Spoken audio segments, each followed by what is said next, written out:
और तीन चीजें एकदम स्पष्ट हो रही हैं कि नहीं? जी हो रही हैं। अब इन तीन चीजों के अलावा आपको क्या दिखाई देता है? और कुछ दिखाई देता है? अब तो अभ्यास तो इसी तीन चीज का हो रहा है। इसी तीन चीज का अभ्यास कर रहे हैं। किसकी? मतलब दृश्य, साधन और मैं। नहीं, क्या बोले हैं? स्थिति का अभ्यास कर रहे हैं? मतलब यही तीन तीन का अभ्यास कर रहे हैं। नहीं, मेरे कहने का मतलब इन तीनों के अलावा भी कुछ आता है, जैसे क्रोध, लोभ, मोह, राग, द्वेष, ईर्ष्या, जलन, प्रसन्नता, निंदा, चुगली, ईर्ष्या, इस तरह से भी कुछ आते हैं। ये हमारे पूछने का मतलब। नहीं, सिद्धांत तो नहीं आता है। मन प्रसन्न होता है, दुखी होता है, पीड़ित होता है, आनंदित होता है। जी, प्रसन्न होता है, मन प्रसन्न होता है। प्रसन्न क्यों होता है? अब शांति में मतलब यही अभ्यास करते हैं। अब फिर दब के बोल रहे हैं। अभ्यास सारे शांति में अभ्यास करते हैं तो शांति मालूम होती है। नहीं, शांति मालूम होना अलग बात है। मैं पूछ रहा हूँ प्रसन्नता, आनंद, सुख, इसमें भी कुछ महसूस होता है, ये पूछ रहा हूँ। ये तो सुख तो महसूस होता है सर। मेरा कोई दुख थोड़ा है, सुख ही महसूस होता है।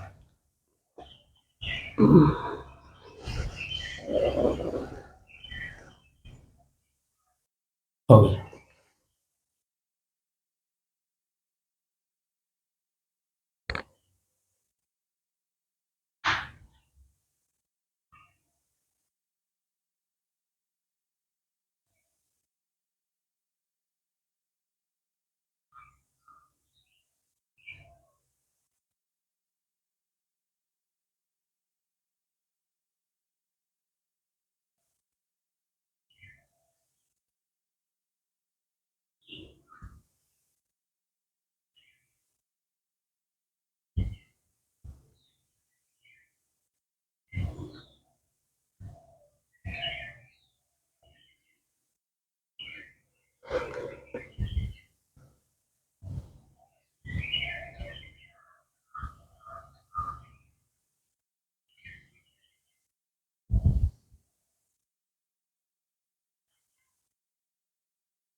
अपने ही चंचल मन को अपने ही बस में करके एकाग्रता, स्थिरता एवं शांति का अनुभव करने के बाद प्रसंग चल रहा है स्वयं की खोज। स्वयं मैं कौन हूं को जानने की दृष्टि से साधना करते करते आज 882 दिन हो गए। तारीख 7 अप्रैल सन 2024, दिन रविवार, प्रातःकाल का समय।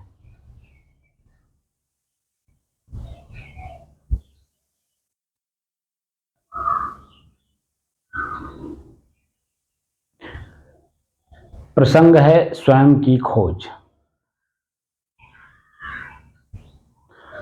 और स्वयं की खोज तभी होता है जब मेरा अपना ही मन, अपना ही शरीर और अपने ही शरीर के अंग, आँख, नाक, कान, जीभ, लिंग, गुदा, हाथ, पैर, ये सब मेरे बस में हो। अब बस में हो करके मेरे इशारे पे काम करे और मेरा इशारा पवित्र भावना में होना चाहिए।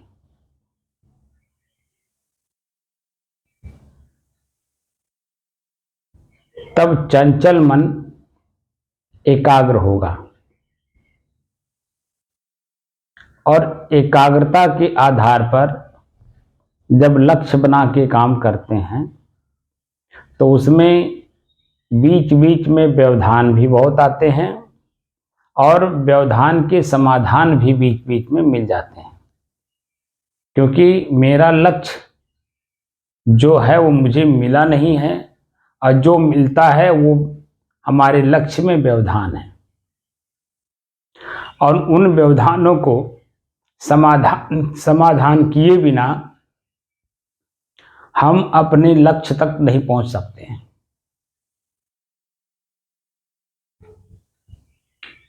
जो व्यवधान उत्पन्न होता है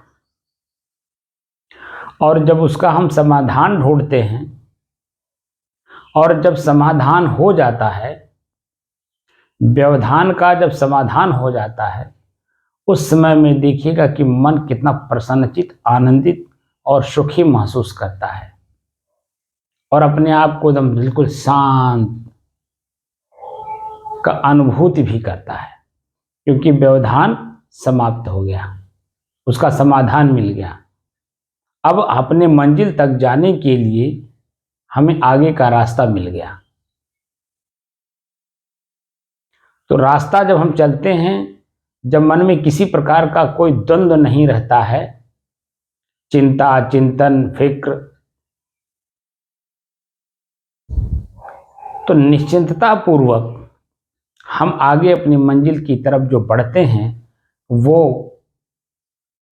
हमारे लिए कितना उपयोगी, कितना आनंददायक को मार्ग होता है जो हम चलते हैं जब कोई व्यवधान नहीं रहता है। और जब अपना मंजिल मिल जाता है, व्यवधान रास्ते में आया, उसका समाधान किए, एक व्यवधान आया, दो व्यवधान आया, तीन व्यवधान आया, ऐसे अनेकों व्यवधान आते हैं, एक दो नहीं, अनेकों। और अनेकों का समाधान करते हुए हम आगे बढ़ते हैं। जैसे जैसे एक समस्या आई और उसका समाधान मिला, मन प्रसन्न हुआ, आनंदित हुआ, प्रसन्नचित हुआ और आगे बढ़ने के लिए तैयार है, आगे कदम रखता है। फिर व्यवधान आता है, फिर उसको समाधान करते हैं, फिर मन प्रसन्न होता है, फिर आगे बढ़ते हैं, फिर मन प्रसन्न होता है, फिर आगे बढ़ते हैं, फिर व्यवधान आता है, फिर समाधान करते हैं।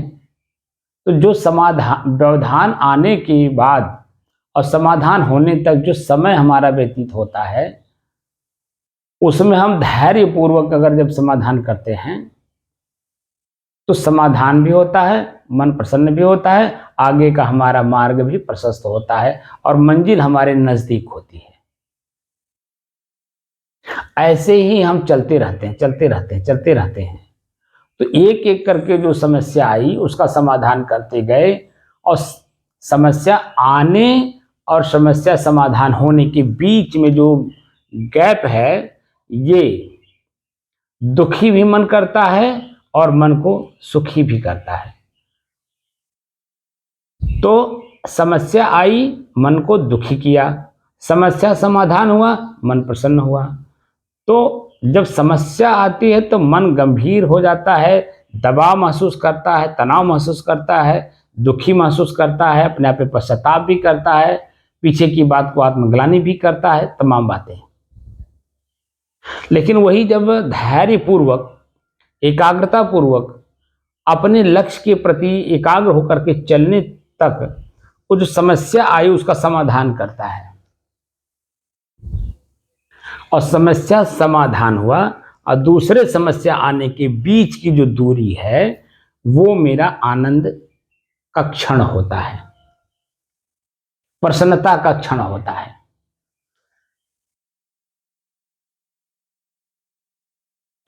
तो मैंने बताया था ना, 4 चीजें बताया था, ठीक है ना?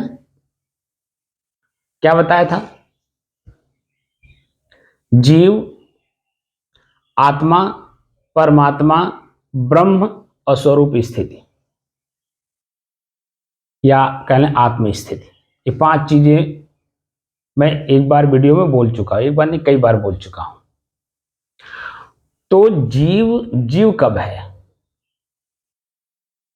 वो जो समस्या उत्पन्न हुआ, उसमें कोई रास्ता नहीं मिल रहा है, दुखी है, पीड़ित है, पश्चाताप में डूबा है, आत्मग्लानि में है, वो जो अवस्था हमारे मन की है वो जीव की है।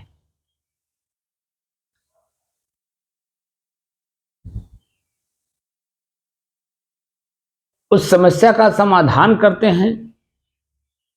तो समाधान करने के पहले हमें अपनी समस्या समझ में आ गया तो ये आत्मा हो गई, यानी हम और समस्या, 2 चीजें हमें समझ में आया, मैं और मेरा समस्या।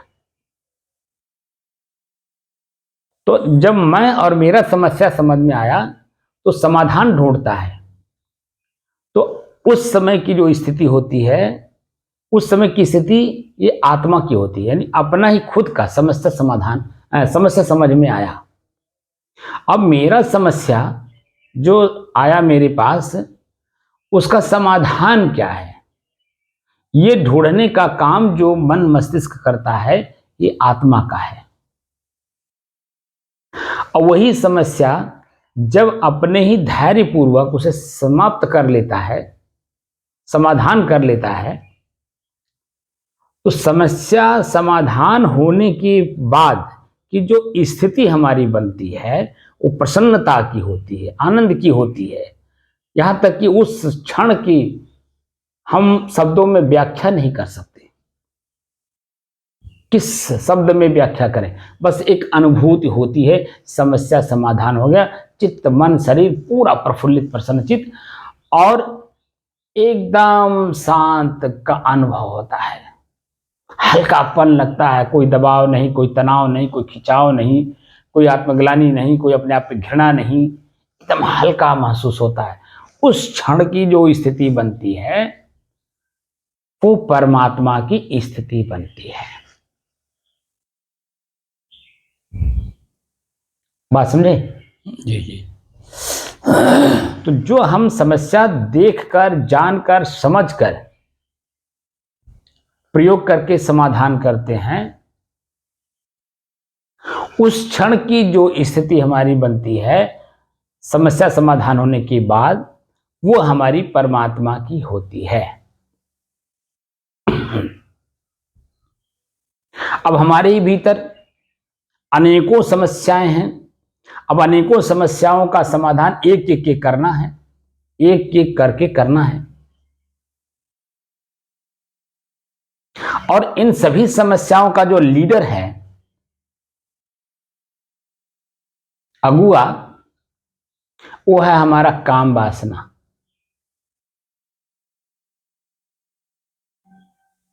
और काम वासना की पूर्ति जब नहीं होती है तब अनेकों प्रकार की विघ्न पैदा होते हैं। विघ्न बाधाएं डालने वाले क्रोध, लोभ, मोह, ईर्ष्या, जलन, प्रसन्नताप, तमाम तरह की जो समस्याएं हमारे भीतर हैं वो अपना उत्पन्न हो जाती है। चेहरा सामने लाकर खड़ा करते हैं। पूरा हो गया तो सही। तो और की चाहना, तो लोभ बढ़ेगा, कैसे उसे पूरा किया जाए, कैसे उसे पाया जाए, कैसे उसे मिला जाए। अब ये इच्छाएं, अनेकों इच्छाएं प्रकट होने लगती हैं और इसी में हर जीव परेशान है, दुखी है और पीड़ित है। पहले अनमिलता का दुख होता है कि मिल नहीं रहा है, मिल नहीं रहा है, तो अनेकों विकल्प ढूंढता है। वो अपने ही अंदर संकल्प विकल्प, संकल्प विकल्प, संकल्प विकल्प, संकल्प विकल्प करता रहता है। कैसे मिले, कैसे मिले, कहाँ मिले, किस रूप में मिले। अब उसी की पूर्ति में दिन रात जल रहा है। तो पहले अनमिलता का दुख, अगर मिल गया तो मिलकर बिछुड़ने का दुख,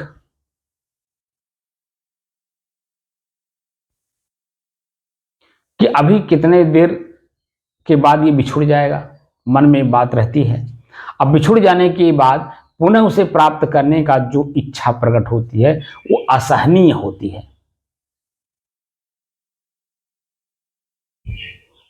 तो दुख जीवन में है, इच्छा प्रकट होते ही सारी समस्याओं का जड़ हमारी इच्छा है। अगर हमारे अंदर में इच्छा ना हो तो मेरी अपनी स्थिति शांत स्थिति बनी रहेगी एकदम। लेकिन जैसे ही आपने अंदर से इच्छा किया,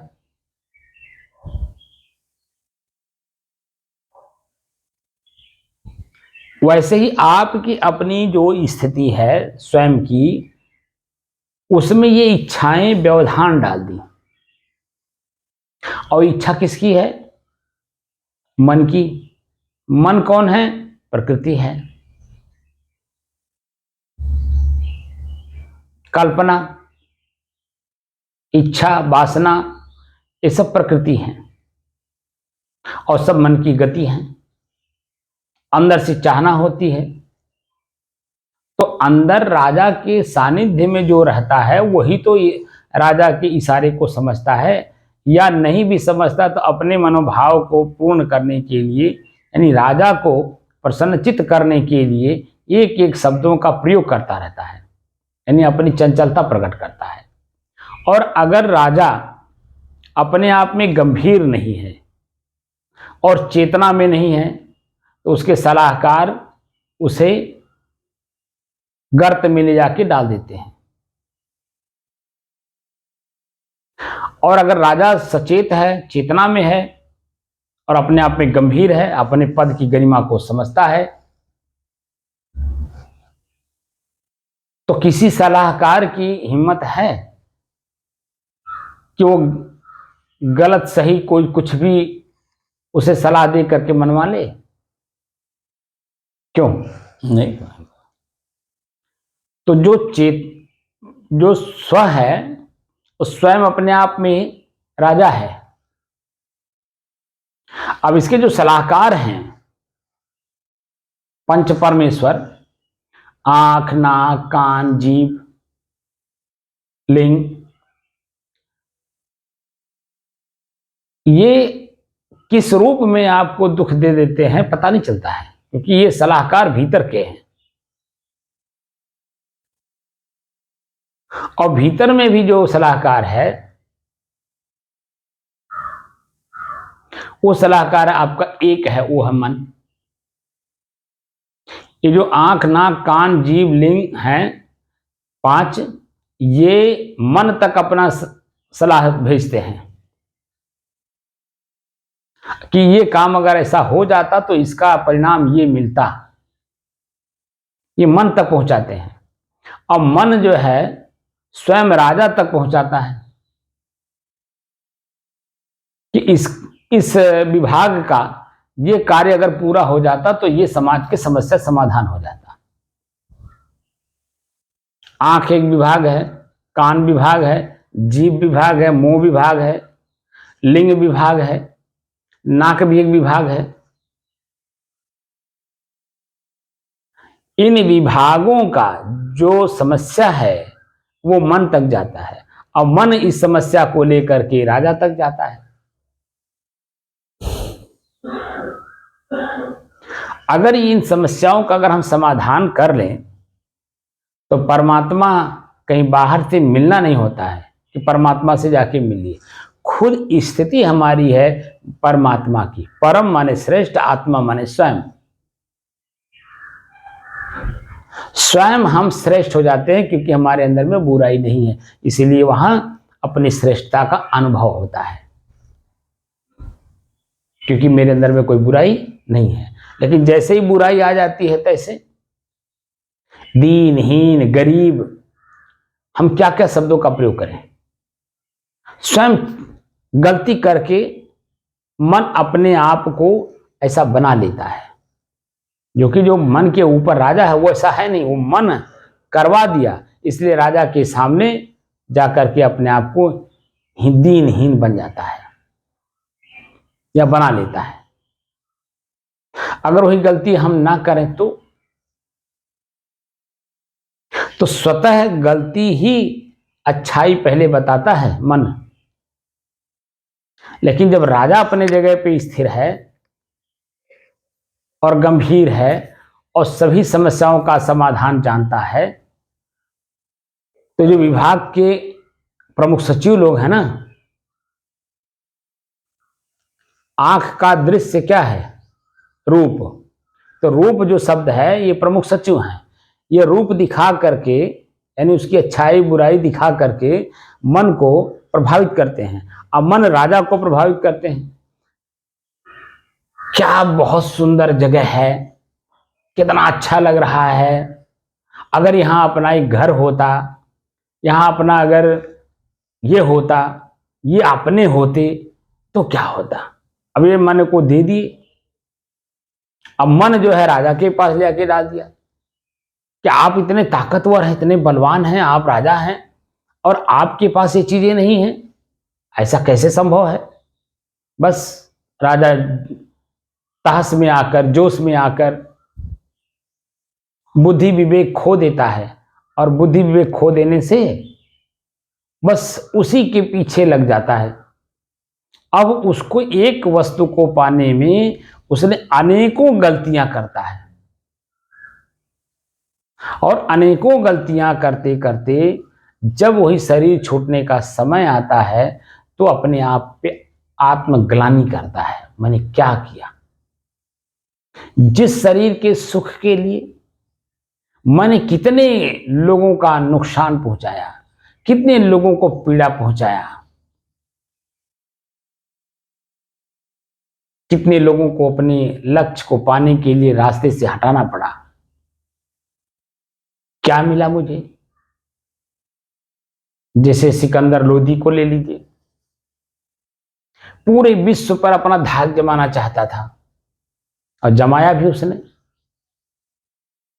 अंत में जब उसका अपना ही शरीर रोगी हो गया, चलने फिरने में असमर्थ हो गया, वैद्य लोग, हकीम लोग जब उन्हें बताए कि अब आपका अंतिम चल रहा है, और जब उसे अपने पता चला कि मेरा अंतिम चल रहा है, तो वो पूछता है अपने ही सलाहकारों से, क्या ये शरीर मेरा मेरे संग नहीं जाएगा।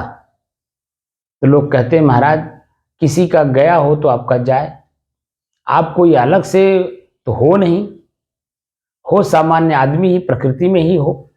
तो जैसे सभी शरीरों को लोग छोड़ करके जाते हैं वैसे आपको भी छोड़ के जाना है। तो प्रश्न पूछता है कि ये जो 40 घोड़ों पर जो चाबियां चल रही हैं, तिजोरियां हमारे पास इतनी हैं, धन अपार है, ये मेरे साथ नहीं जाएंगे। तब लोग कहते हैं कि जब आपका शरीर नहीं जाएगा आपके साथ तो ये कैसे आपके साथ जाएगा। और वैसे भी आप देखिए कि क्या आपके शरीर के साथ ही चिपका हुआ है, और गंभीरता से देखिए क्या शरीर आपका अपने से चिपका है। उसे ज्ञान होता है अंतिम क्षणों में, तो अपने आप पे पश्चाताप करता है, मैंने कितना व्यर्थ जीवन गंवा दिया, ये जो मानव जीवन मिला था ये व्यर्थ गंवा दिया हमने। तब अपने लोगों से कहता है कि जब मेरा जनाजा उठाकर ले जाना तो मेरे हाथों को ऐसे बाहर निकाल देना, ताकि दुनिया वाले सबक लें। जो सिकंदर लोदी पूरे विश्व में अपना धाक जमाया, 40 घोड़ों पर जन्म खाली चाबियां चलती रही, पूरे विश्व का धन अपना मान लिया था, आज वो अपने हाथ में एक तिनका भी नहीं लेके जा रहा है, और की तो बात दूर है, एक तिनका।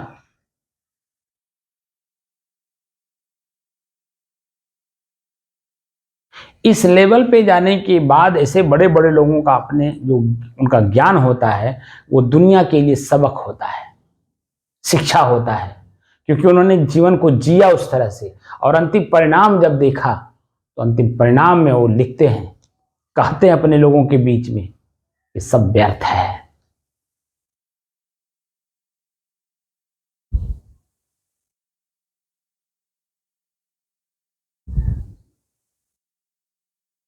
अभी तत्काल में आप ले लीजिए, सुब्रत राय का शरीर छोटा, एक समय तूती बोलती थी उनकी, कोई ऐसा क्षेत्र नहीं था जहां सुब्रत राय का नाम न लिया जाता हो। उनके द्वारा जो प्रयोग किए गए संसाधन थे वो पूरे विश्व में फैले हुए थे। सहारा इंडिया नाम से फ्लाइट भी चलती थी।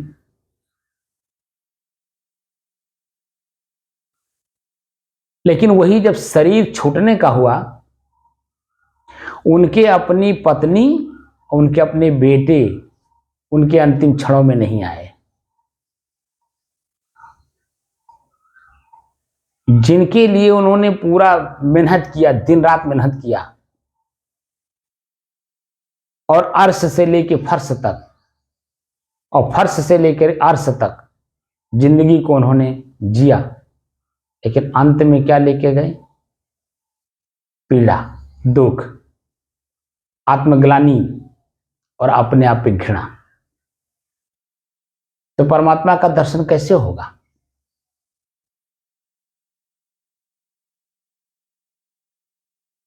अरे संतों का सानिध्य लीजिए, सदग्रंथों का सहारा लीजिए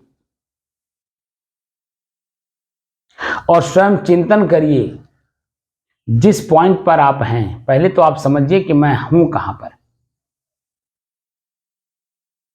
और वो स्थिति जान करके आगे बढ़ने के लिए स्थिति परिस्थिति दोनों को लांघिए और अपने आप में एकदम स्थिर होइए। ये चाहे दैवी गुणों के शब्द हों और चाहे आसुरी गुणों के शब्द हों, इस सब बीच में पड़ाव हैं मेरे अपने तक जाने के लिए। एक छूटता तो एक मिलता है। अगर बुराई छूटा तो अच्छा ही आएगा। अगर कोई क्रोध में आकर के आपको गाली देता है, आपने प्रतिक्रिया उसी भाषा में कर दी, तो वो तो दुखी है ही है और अपना दुख आप पर डालना चाहता है, और आप इतना समझदार कि उसी की भाषा में उसको आपने जवाब दे दिया, तो आग में घी डालने का काम आपने कर दिया। और जब आग में घी डालने का काम आपने किया, आग तो जल ही रहा है, आपने ऊपर से घी डाल दिया, वो भभकेगा। जब भभकेगा तो कितना जन्म आग प्रज्वलित होगा और उसका परिणाम क्या होगा, ये तो तत्काल समझ में आता है, दिखाई भी देता है। लेकिन आग जले और घी के जगह पे आपने पानी डाल दिया तो कोई भी व्यक्ति बुरा है और अपनी बुराई आप पर डालना चाहता है गाली के रूप में, अपशब्दों के रूप में, तो वहां सिचुएशन देखिए, अपने ही मन में अपने आप को बचाने के लिए सबसे पहले शब्द का प्रयोग करिए। अपने भीतर चिंतन करिए कि ये व्यक्ति क्या बोल रहा है। तो आपका मस्तिष्क अपने आप पकड़ लेगा कि ये आपको दुख देना चाहता है। शब्द का जो प्रयोग किया है आपको कष्ट देने के लिए, शब्द बोला अपशब्द, तो क्यों बोला, इसके पीछे क्या इसका लॉजिक है, ये चाहता क्या है, इसके साथ और कोई भी है या नहीं, मैं यहां अकेला हूं या और हमारे साथ कोई है। जब सभी प्रकार से मन से मंथन कर लीजिए तो प्रतिक्रिया देते समय सावधानी बरतिए, शब्द का ऐसा प्रयोग करिए, अगर सिचुएशन सही है, सुनने योग्य है, वो समझदार व्यक्ति है, तो शब्द प्रयोग करिए और ऐसे शब्दों का प्रयोग करिए कि उसके अंदर का गुस्सा शांत हो जाए, जो अपशब्दों में निकल रहा है वो शीतल हो जाए, ठंडा हो जाए, पानी पानी हो जाए और अपनी गलती का स्वयं एहसास करे। लेकिन ऐसा व्यक्ति अगर व्यक्तित्व तो नहीं लिया है, उसके पास ऐसा व्यक्तित्व तो नहीं है कि आपके भावनाओं को समझ सके, आपके शब्दों को समझ सके, तो वहां मौन रहना सबसे बड़ा आपकी औषधि है।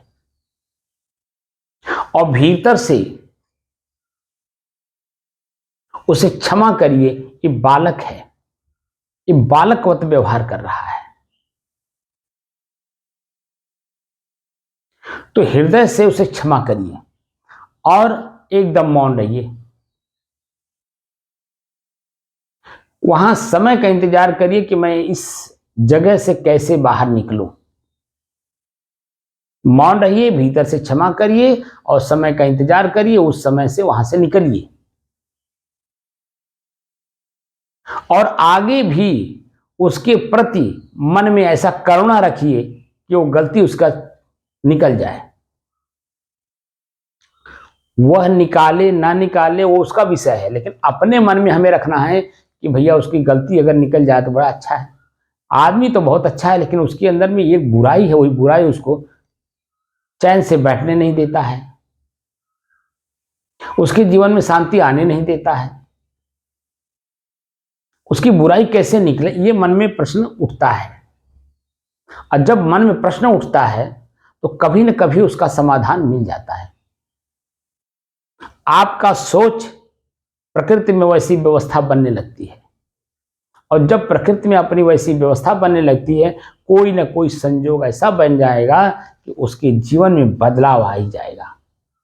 लेकिन आपके अंदर में चिंतन अच्छा होना चाहिए और अपने कार्य के प्रति मन एकाग्र करके लगे रहना चाहिए, न कि उसके पीछे पड़ जाए कि उसने हमें गाली क्यों दिया, उसके पीछे कौन है, गाली कौन दिलवाया, क्यों गाली दिया, हम क्या उसका बिगाड़े थे, हम उसको देख लेंगे, हम ऐसा कर देंगे, हम वैसा कर देंगे। अगर हम इस तरह से जा रहे हैं तो उसको सुधारने के बजाय, उसके अंदर में अच्छाई लाने के बजाय हमने उसकी बुराई अपने अंदर में ले ली। वो तो बुरा ही है, हम खुद अच्छे थे, हम बुरे बन गए। अब जब दो चीजें, जब अग्नि अग्नि एक साथ मिलती है, जैसे आपने माचिस तिल्ली देखी होगी, तो माचिस के ऊपरी हिस्से पे भी देखिए मसाला लगा रहता है और तिल्ली में तो मसाला रहता ही है। तो दोनों अग्नि का रूप है ना। और जैसे आपस में घर्षण करते हैं वैसे जल जाता है, प्रज्वलित हो जाते हैं। अग्नि है दोनों में, लेकिन प्रज्वलित नहीं है। लेकिन जैसे घर्षण हुआ तैसे प्रज्वलित हो गई, और जैसे प्रज्वलित हुई तो स्वयं जलेगी और जहां जाएगी, जहां सबको जलाएगी।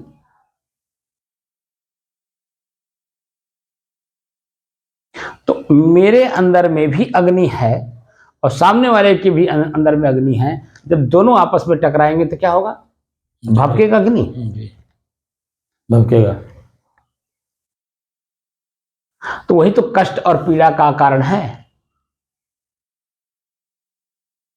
हम स्वतः शांत रहें, और शांत रहने के जो उपचार बताए गए हैं उनका हम प्रयोग करें। सदग्रंथों का अध्ययन करें, संतों का संग करें, उनके विचारों पर चलें। एक एक करके अपने मन के अंदर में जो प्रश्न उठते हैं उनका समाधान सत्संग के माध्यम से करें। तो लगातार चलने से एक अवस्था ऐसी आती है कि अज्ञानी भी ज्ञानी बन जाता है। अज्ञानी का मतलब है उसकी जानकारी नहीं है, ज्ञात नहीं है। ज्ञान का मतलब जानकारी नहीं है। तो अज्ञानी है कि नहीं, किसी भी बात का जानकारी उसे नहीं है।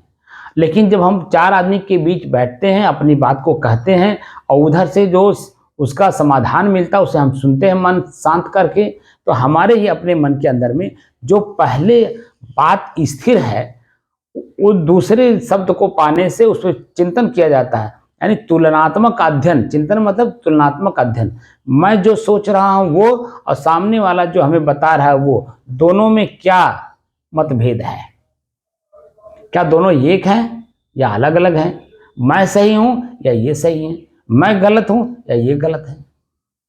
इस तरह से हम तुलनात्मक अध्ययन अंदर भीतर से करते हैं। उसी को सदगुरु कबीर ने कहा कि ये तराजू तौल के तब मुख बाहर आन। अंदर में तराजू है, उसको तौलिए, बैलेंस करिए। मेरी बात सत्य है या उनकी बात सत्य है। अब दोनों का जब मेल होता है तो तीसरा जो परिणाम आता है, अपार सुख होता है, अपार सुख होता है। अनुभूति होता है कि मैं गलत था, देवता बन करके आकर मेरे गलती को उन्होंने निकालने के लिए ऐसे शब्दों का प्रयोग किया कि मेरा मन गदगद हो गया। जो मैं गलती करने जा रहा था उससे अपने आप को बचा लिया। तो सामने वाले व्यक्ति को हम अपना पूज्य मान लेते हैं, इष्ट मान लेते हैं, उनके प्रति श्रद्धा रखते हैं, उनके प्रति भाव रखते हैं, उनसे मिलने का, बैठकर बातचीत करने का मनोभाव जगता है। लेकिन जब हम अपनी बात पर अड़े रहते हैं और दूसरे की सुनते ही नहीं और गलती पर गलती किए जा रहे हैं, तो दूसरा मेरे सामने पूज्य कैसे हो सकता है? यही मन की सबसे बड़ी गलती होती है कि मेरे ऊपर कोई नहीं है और जो कुछ हो सो मैं ही हूं। अब मेरी बात अगर नहीं सुनता व्यक्ति, वो मेरे सामने खड़ा होने लायक नहीं है। इस तरह का जो मनोभाव है, यही हमें गलती पे गलती कराता है। अगर कहने की क्षमता है तो सुनने की भी क्षमता होनी चाहिए। हम अपनी बात कहें और सामने वाले की सुने और अंदर से दोनों पे विचार करें कि वो सही है कि मैं सही हूं, मैं गलत हूं कि वो गलत है। जब इस तरह से विचार करते हैं तो अपनी समस्या समाधान हो जाता है और गलती सही पता चल जाता है। मैं गलत हूं कि वो सामने वाला गलत है। अगर मैं गलत हूं तो क्षमा मांग लूंगा, और अगर सामने वाला गलत है तो मैं अपने सही चीजों पर स्थिर रहूंगा। अब वो गलती करे उसका परिणाम उसे मिलेगा। ये मनोभाव हमारा अगर जब है तो आगे चल करके हमारी ही वृत्तियां धीरे धीरे धीरे धीरे धीरे धीरे परिमार्जित होती जाती हैं, होती जाती हैं। यानी एक समस्या आई और उसका समाधान किया गया, असमाधान होने के बाद दूसरी समस्या आने तक जो बीच में हमें समय मिल रहा है, ये मेरे मन की प्रसन्नता का है और यही हमारा परमात्मा है। परमात्मा से ही मिलन है। परम माने श्रेष्ठ, आत्मा माने स्वयं। स्वयं श्रेष्ठता में अनुभव करता हूं। स्वयं के अपनी ही गलती को निकाल देने के बाद जो एहसास होता है, वो एहसास परम का होता है, श्रेष्ठता का होता है। उस क्षण को हम शब्दों में बोल नहीं सकते, वो सिर्फ अनुभूति होती है।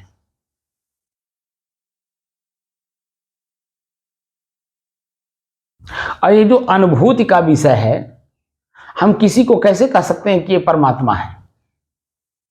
क्योंकि वो भीतर की अनुभूति। हमारी गलती जब निकलती है और दूसरी गलती के, पहली गलती निकली और दूसरी गलती आने के बीच तक जो स्थिति हमारी है, वो परमात्मा की है। और यही परमात्मा की स्थिति दूसरे क्षण अपने आप खराब हो जाती है। यानी परमात्मा से बिछड़न हो जाता है तो कष्ट महसूस होता है, पीड़ा महसूस होती है और अपने आप पे आत्मग्लानि होती है कि मैं कौन सा ऐसा कार्य कर दिया जो मेरा प्रसन्नता है वो छूट गया, चली गई। मेरा जो चेहरा खिला हुआ था फूल की तरह, वो झुर्रियां पड़ने लगी, 12 बजने लगे मेरे चेहरे पे। यानी चिंता स्पष्ट जाहिर होने लगता है, और चिंता नहीं है तो भी चेहरा प्रसन्न मुद्रा में रहता तो भी झलकता है।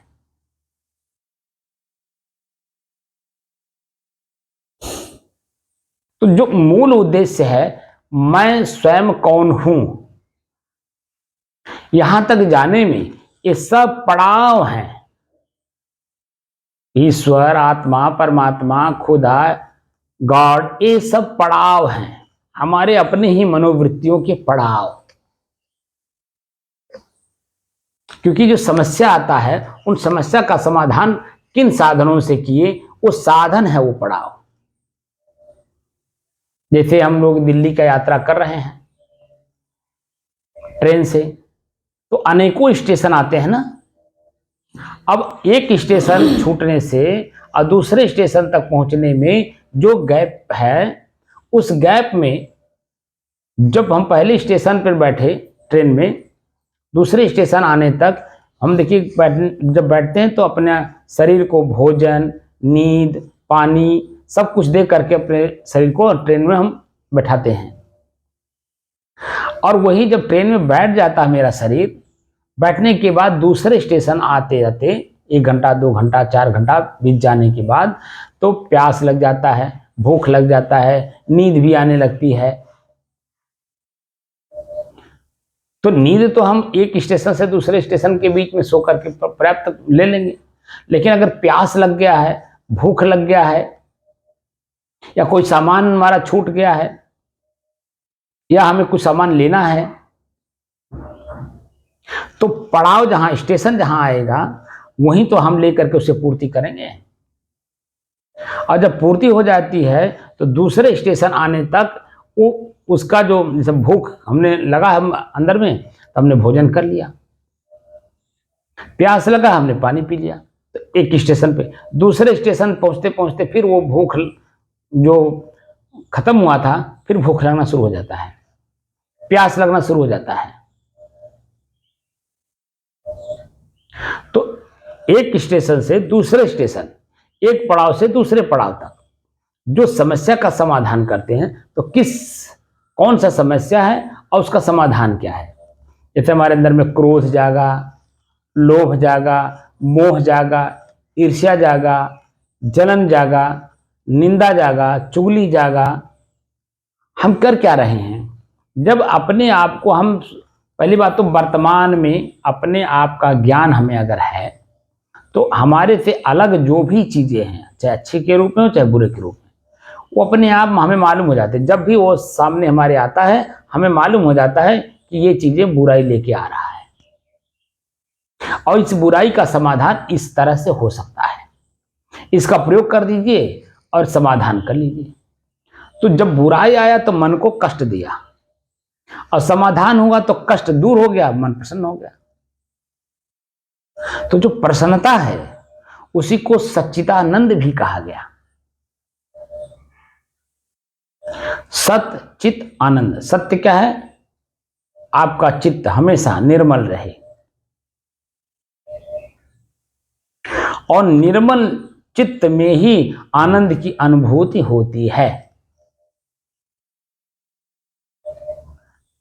विकार युक्त मन में प्रसन्नता नहीं आती है, बल्कि कष्ट, पीड़ा, दुख, आत्मग्लानि और घृणा होता अपने आप पे। लेकिन वही जब विकार निकल जाते हैं, और किस साधन से निकला, साधन को धन्यवाद देते हैं कि तुम आकर के हमारी समस्या समाधान कर दिए, चित्त प्रसन्न हुआ। लेकिन प्रसन्नता हमें अपने तक नहीं ले जाता है। हाँ, सहयोग जरूर करता है, क्योंकि जब मन कष्टित रहता है तो अपने आप का ज्ञान नहीं रहता, खाली उसी बात को लेकर पीड़ित रहता है। लेकिन जब मन प्रसन्न रहता है तो आगे का भी सोचता है, और आगे जो समस्या आता है उसका समाधान ढूंढता है, क्योंकि प्रसन्न मुद्रा में ही होता है। लेकिन मैं कौन हूं? तो मैं प्रसन्नता भी नहीं हूं, मैं आनंद भी नहीं हूं, मैं सुख भी नहीं हूं। वह तो मेहमान है, आते हैं, मिलते हैं, दुख सुख देते हैं और बिछुड़ जाते हैं। लेकिन क्या मैं स्वयं से कभी बिछुड़ा? प्रश्न यूं है। परमात्मा मिल गए, खुदा मिल गए, ईश्वर मिल गए, गॉड मिल गए तो बिछुड़ भी गए। लेकिन क्या मैं स्वयं अपने आप से बिछुड़ा?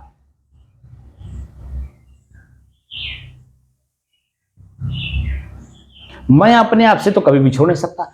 एक सेकंड के लिए भी मैं अपने आप से नहीं बिछुड़ सकता हूं, और वही मैं खोज रहा हूं कि जो सदैव रहने वाला है, सदैव पीछे था मेरे साथ, वर्तमान में भी है, और आगे भी अनंत काल तक मेरे से कभी बिछुड़ नहीं सकता है। और वह स्वयं मैं ही हूं, अपने आप ही हूं। और अपने आप तक जाने का ये जो हम लोग साधन कर रहे हैं, स्वयं को जानने, पहचानने और स्वयं को स्वयं में स्थिर करने में जो साधन का प्रयोग हो, उसका प्रयोग इस साधना में हो रहा है कि मैं स्वतः कौन हूं। तो ईश्वर शब्द का प्रयोग हो रहा है। ईश्वर एक साधन है। ईश्वर में विशेषण लगाया गया है। स्वर यानी श्वास, श्वास को विशेष रूप से देखिए। सबसे पहला प्रश्न है कि मेरा श्वास कैसे चल रहा है। तो मेरा श्वास कैसे चल रहा है, इसी प्रश्न को सॉल्व करिए। आप देखेंगे कि जैसे आप इसको देखना शुरू करेंगे श्वास को, इसकी समस्या का समाधान होने में जिस तरह से लगन पूर्वक आप कर रहे हो, उस तरह से आपको मिलेगा। किसी को एक दिन में मिल जाएगा, किसी को 1 महीने तक भी नहीं मिलेगा, किसी को सालों लग जाता है कि मेरा श्वास तेज क्यों चल रहा है।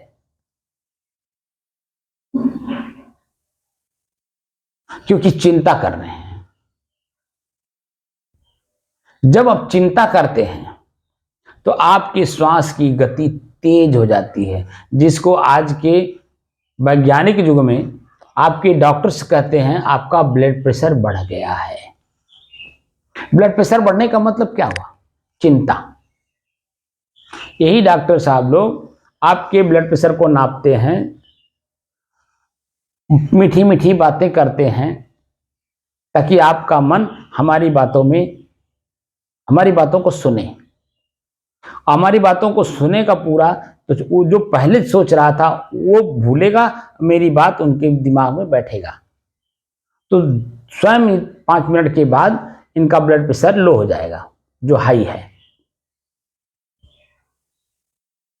और फिर मीठी मीठी बातों में कहते हैं कि ये गोली खा लीजिए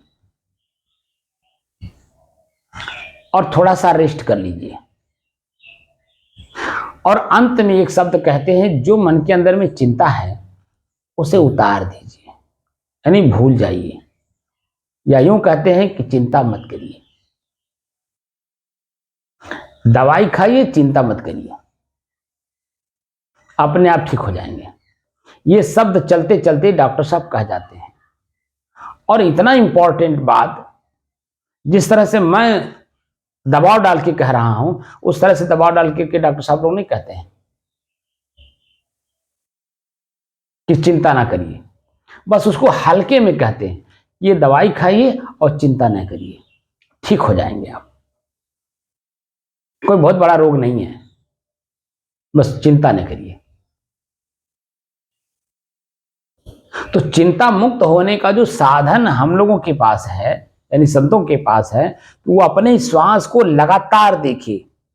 तो जब लगातार देखेगा तो मन जो है, जो भटक रहा था, जिस बात से चिंतित हो रहा था, वो भूलेगा और अपने श्वास की गति को देखने में लगेगा। तो जब उसको भूलेगा, एक जगह यहाँ आके लगेगा, तो अपने आप बैलेंस हो जाएगा। तो धीरे धीरे नींद आ जाएगी।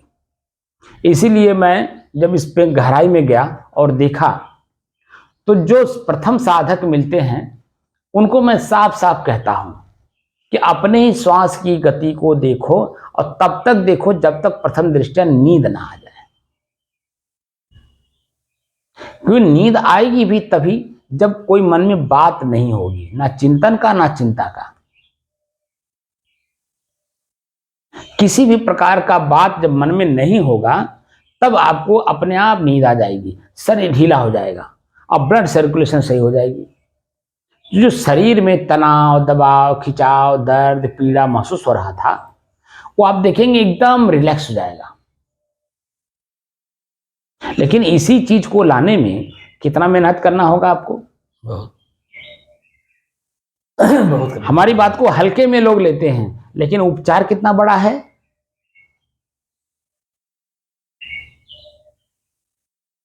मैं आजकल इसी बातों को लेकर के कहने में लगा हूं। सबसे पहले तो ये प्रश्न है कि ये शरीर मैं हूं कि मेरा। जब ये दोनों को समाधान कर लीजिए, अभी देखिए, एक एक करके समाधान करते जाइए। अभी देखिए,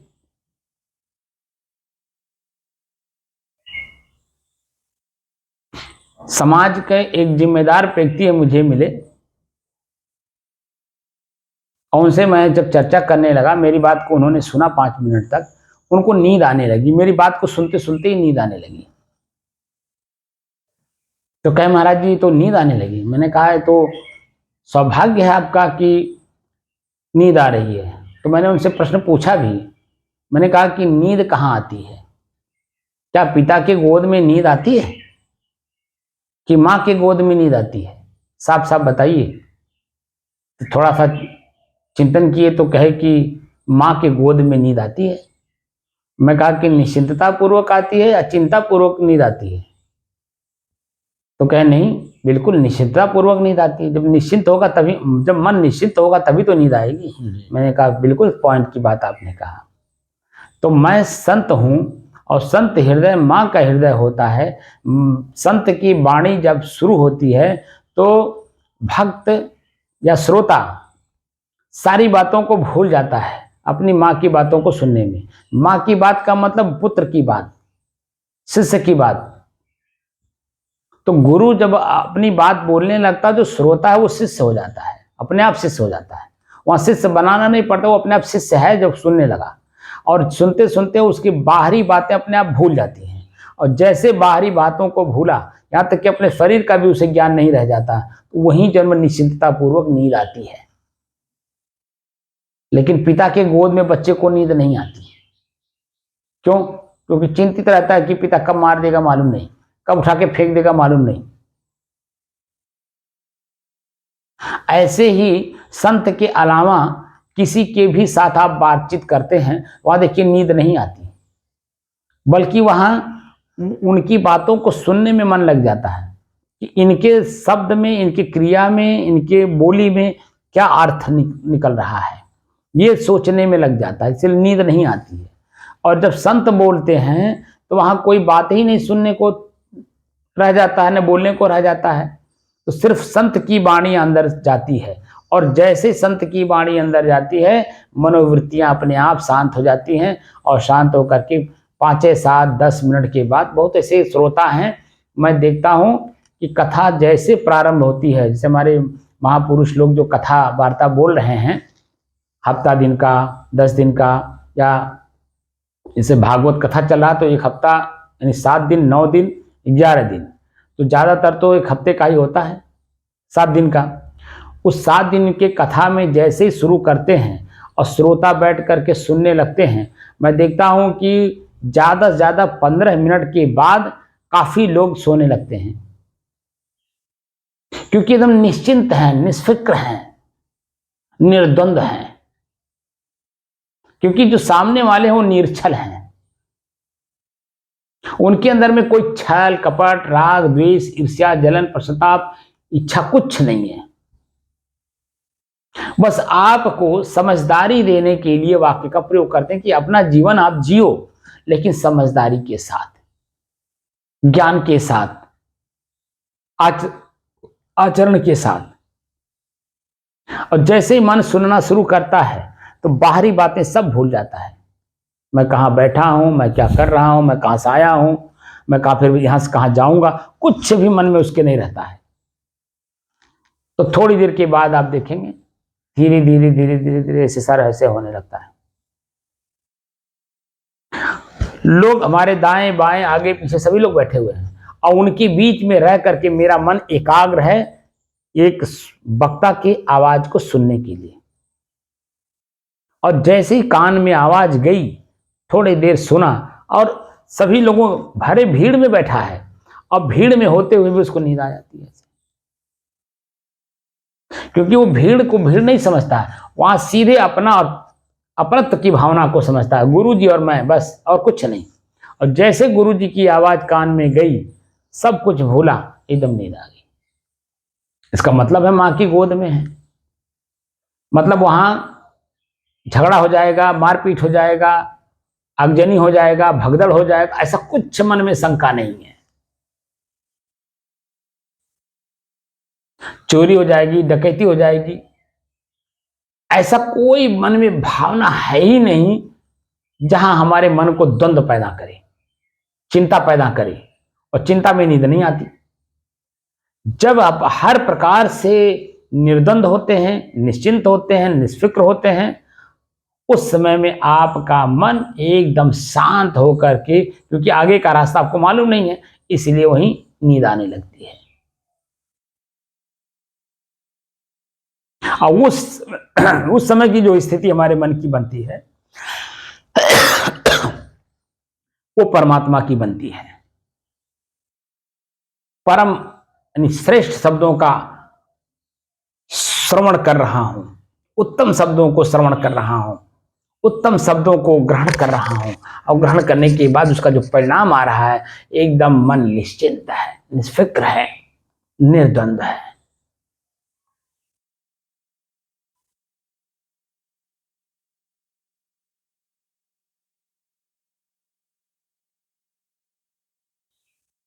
ये अभी पड़ाव है, क्योंकि जैसे कथा खत्म होती है, आंख खुलता है, या कथा चल भी रहा हो तो भी जब नींद से आंख खुलती है तो मन में भय पैदा होता है, अरे कहाँ बैठा हूं, लोग क्या कह रहे होंगे, इस तरह से मन में प्रश्न आ जाता है।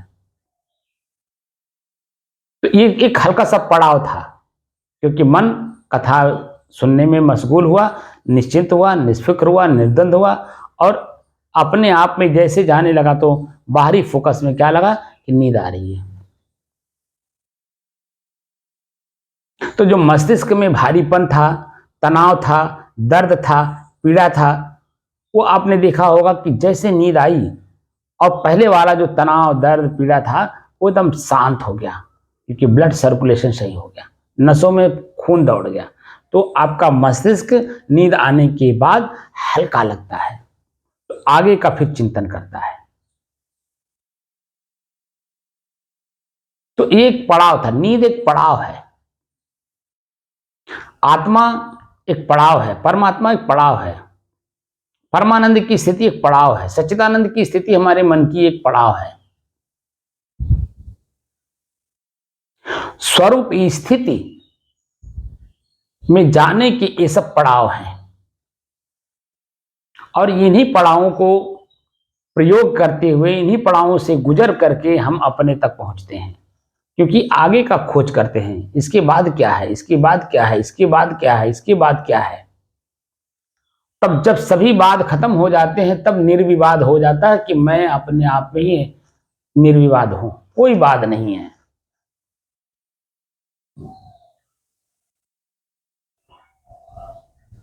अगर वाद है तो मैंने खुद पैदा की है, और अब खुद मैं ना पैदा करूं तो निर्विवाद तो मैं पहले हूं ही।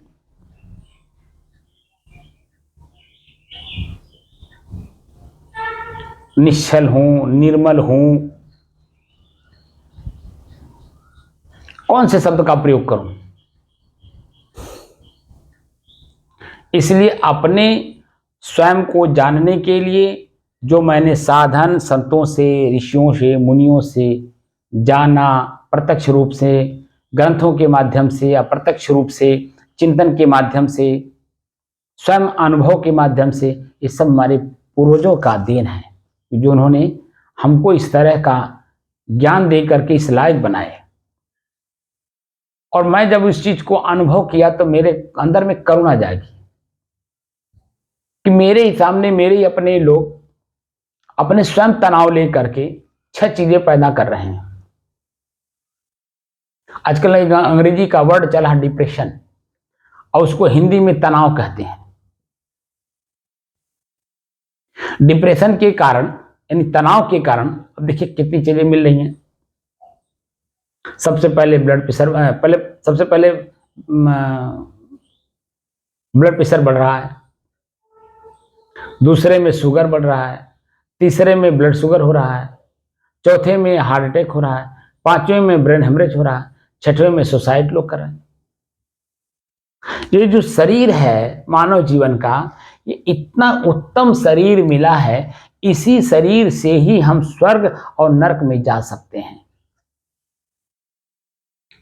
तो स्वर्ग में जाने का काम करेंगे तो स्वर्ग में जाएंगे, और जब स्वर्ग में जाने का काम ही नहीं करेंगे तो नरक अपने आप ही मिलेगा, क्योंकि हम पहले से ही नरक में हैं। तो स्वर्ग नरक की परिभाषा भी मैं बता चुका हूं कि स्वर्ग नरक कहीं बाहर कोई स्थान नहीं जहां बैठ जाने से आपको दुख से पीड़ा से मुक्ति मिल जाएगी। स्व अर्क इति स्वर्ग। स्व अर्क, स्व मतलब अर्क मतलब सार तत्व होता है। स्व का मतलब स्वयं का। स्वयं का सार तत्व क्या है? मन की प्रसन्नता, चिंता मुक्त जीवन, निर्द्वंद जीवन, निश्चल मन, निर्मल मन, ये मेरा स्वर्ग है। लेकिन अगर ये नहीं है, पीड़ित है मन, दुखी है मन, पश्चाताप में डूबा है मन, ईर्ष्या में डूबा है मन, जलन में डूबा है मन, क्रोध में डूबा है मन, लोभ में डूबा है मन, काम वासना में डूबा है मन, तो कहां पर है? न अर्क इति नर्क, जहां सार तत्व तो नहीं है, मन प्रसन्न नहीं है। सार तत्व तो मतलब मन प्रसन्न नहीं है, निर्मल नहीं है, निश्चल नहीं है, तो द्वंद्व है ना वहां पे, वही नरक है। तो शरीर में ही हमें सब कुछ प्राप्त हो रहा है, हम जानने की इच्छुक हों तो सब कुछ जान जाएंगे, अगर जानने की इच्छुक नहीं है तो सदग्रंथों में लिखा है, हम पढ़ते भी हैं, आंख पढ़ता है, मन में जाकर के चिंतन कराता है, लेकिन समझ नहीं देता, क्योंकि हम समझदार के पास बैठते नहीं, खाली हम शब्द पढ़ते हैं। वो जो शब्द के व्याख्या करता है उनसे हम बैठ करके तर्क वितर्क करके जानते नहीं। और तर्क वितर्क तो कुछ देर के लिए तो ठीक है जानने की दृष्टि से, लेकिन जब वही ज्यादा होने लगता है तो कष्ट भी देने लगता है। तो वहां मन के अंदर में ये होता है कि मैं ज्यादा जानकार हूं, ये कमजोर है, ये कुछ नहीं जानते, तो अहम पैदा करता है और अहम में कष्ट होता है, पीड़ा होती है। तो यहां हमें कष्ट और पीड़ा नहीं लेना है, अपने आप को निर्मल, निश्चल, निर्द्वंद बनाना है। तो कैसे हो, इसका उपचार ढूंढना है। तो क्या करना होगा? स्वयं में साधना करना होगा, यानी साध, अपने साध माने बस में करना। तो किसको बस में करना? अपने ही मन की गति को। जो मेरा मन की गति बाहरगत हो गई है उसको अंतर्मुख करने की जरूरत है। अंतर्मुख करने के लिए अंतर्मुखता का जो पहला लक्षण है वो अपना श्वास, आंख नाक कान सब बंद करिए, पलथी मार करके सुखपूर्वक बैठिए। रीढ़ की हड्डी सीधी इसीलिए कहा जाता है करके बैठिए कि रीढ़ की हड्डी जब सीधा करते हैं ना तो उसमें हल्का सा दर्द हमेशा बना रहता है, तो चेतना बनी रहती है। और जैसे आप ढीला कर देते हैं तो जो रीढ़ की हड्डी तनाव या दर्द देता है उससे निजात मिल जाती है, और फिर उसके बाद नींद आने लगती है। जैसे ही आप सुखपूर्वक बैठेंगे, मन में कोई बात नहीं चलेगी, तो अपने आप नींद आने लगेगा, बैठ कर कैसे झुलो झूलेंगे। लेकिन जब ऐसे बैठते हैं तो मालूम पड़ता है चेतना में है। और अपने और पराये का अंदर अंदर ज्ञान भी होता है। तो श्वास पराया है यानी प्रकृति है, और श्वास को लेने और छोड़ने वाला मैं स्वयं इस श्वास से अलग हूं, यह महसूस होता है। तो दो चीजें महसूस होती हैं, हवा और मैं। यानी श्वास माने हवा ही न है जी। तो हवा और मैं दोनों अलग अलग महसूस होने लगते, और इसी का परिपक्वता। और जब परिपक्व दो चीजें अलग अलग महसूस होने लगती हैं तो दोनों चीजों में किसमें क्या और मिला हुआ, मेरे में अलग से कुछ मिला हुआ है या इस श्वास में अलग से कुछ मिला हुआ है, ये महसूस होने लगता है। तो मेरे में तो कुछ नहीं मिला है, लेकिन श्वास में मिला है सुगंध दुर्गंध सामान्य, ठंड गर्म शीतल। तो 6 चीजें मिल गई ना। श्वास यानी हवा अपने आप में स्वच्छ है, निर्मल है, लेकिन समय समय से इसी में ठंडा भी, गर्म भी, शीतलता भी, सुगंध भी, दुर्गंध भी, सामान्य भी, ये सब चीजें इसमें मिलने लगता है। क्योंकि श्वास की गति में जो हवा आ रही है चारों दिशाओं से, इसमें कुछ न कुछ मिल करके आ रहा है। तो मेरे नाक में जब जाता तो मुझे बताता कि हवा में क्या मिला हुआ है। तो मिला हुआ सामान और मैं स्वयं एक अकेला हूं, अलग अलग महसूस होता कि नहीं।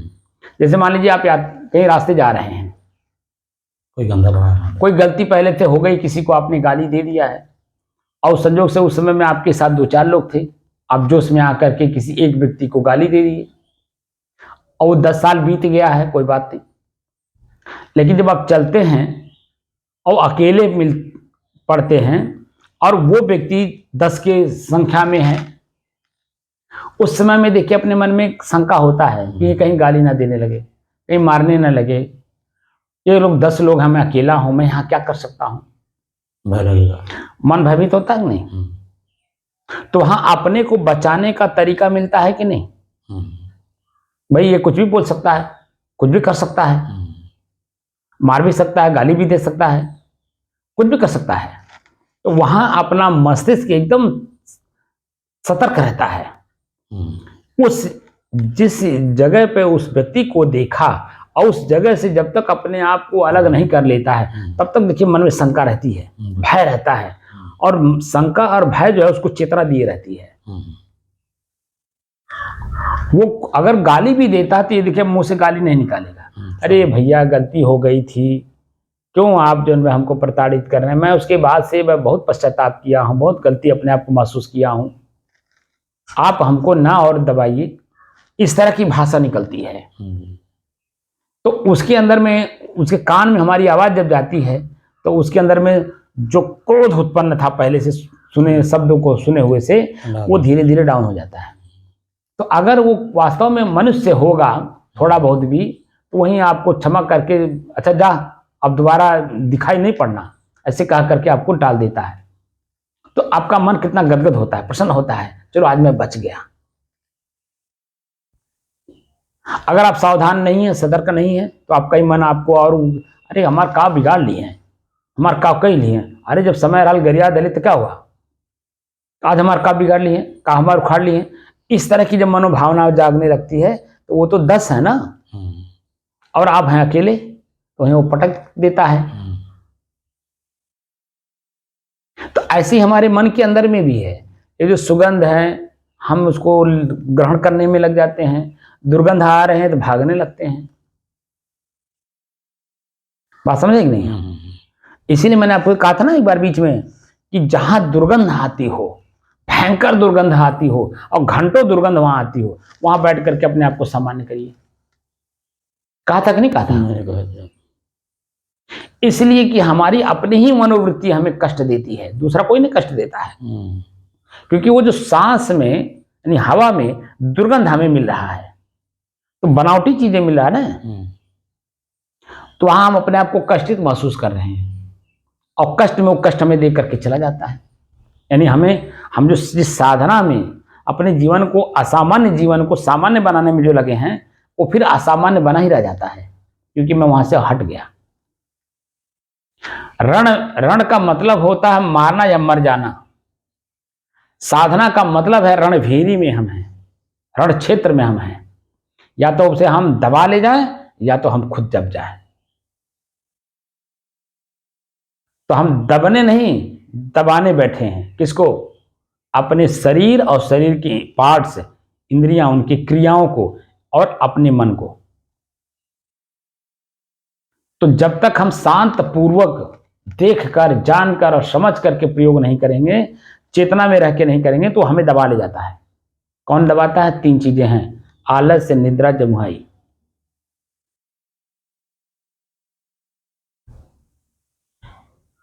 या दुर्गंध बहुत ज्यादा आ रहा है तो बैठने नहीं देगा, उठा देगा आपको, खोजेगा कहाँ सुगंध आ रही हो, कहाँ फूलों की बगीचा हो, वहां जाकर के बैठे, कहाँ जान में वातावरण में चारों तरफ दिशाओं के हवाओं में सुगंध फैली हो, ऐसी जगह बैठे। तो ऐसा जगह कहाँ आपको मिलेगा, आप बताइए। अगर मिल भी जाए तो वहां मन एकाग्र होता है तो और भटक जाता है। तो इसलिए जो साधन बताया जा रहा है उसका प्रयोग करिए। तो अपने ही मन को केंद्रित करिए अपने श्वास पर, तो मन एकाग्र हो जाएगा। लगातार देखने का मतलब एकाग्र होना। ठीक है ना। जी। और जब लगातार हम देख रहे हैं तो इसका मतलब स्थिर भी हैं, और अन्य बातें भूले हुए हैं, इसीलिए एक ही चीजों पे लक्ष्य है तो इसलिए शांत भी हैं। लेकिन चेतना है अंदर में, ऐसा नहीं कि चेतना विहीन हो जाएंगे, आलस निद्रा जमुआई आपको आकर के घेर ले, वहां चेतना रहेगी। आलस निद्रा जमुआई तो कोसों दूर रहती हैं। साधक को तो इतना दूर कर देना चाहिए आलस निद्रा जमुआई को कि वो हमारे सामने फटक ना पड़े। हम जब चाहें तब इनको बुला करके अपने जीवन में धारण करें, अन्यथा ये हमसे दूर रहें। इसीलिए सतर्क सावधान रह करके ही हमें साधना करना होगा। तब जाकर के जो पड़ाव हैं ये और मैं स्वयं, क्योंकि हमारा जो लक्ष्य है स्वयं मैं कौन हूं, ठीक है ना। वर्तमान में जो हमारा खोज चल रहा है वो क्या चल रहा है, मैं कौन हूं, स्वयं की खोज। स्वयं मतलब मैं, स्वयं मैं कौन हूं। और इसी बात का जिक्र स्वामी शंकराचार्य जी ने आज के 2500 वर्ष पहले जब वो थे तो प्रश्नोत्तरी में उन्होंने किया है। और आपके अयोध्या में एक संत हुए हैं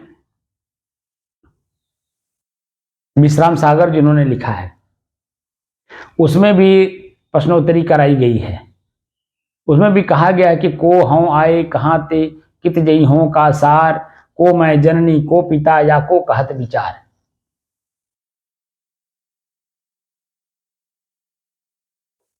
ठीक है ना। राम लक्ष्मण प्रश्नोत्तरी बना करके उसमें रखी हुई है विश्राम सागर में।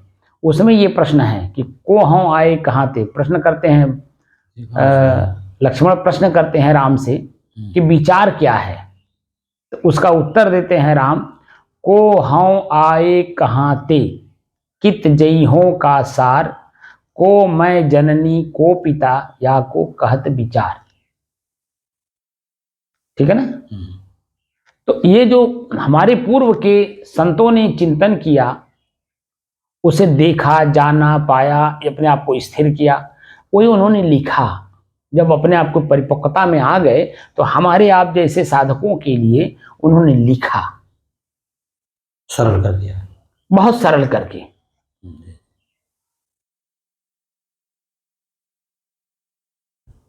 क्योंकि जो हमारे उपनिषद हैं, श्रुति हैं, स्मृति हैं, वो संस्कृत में है।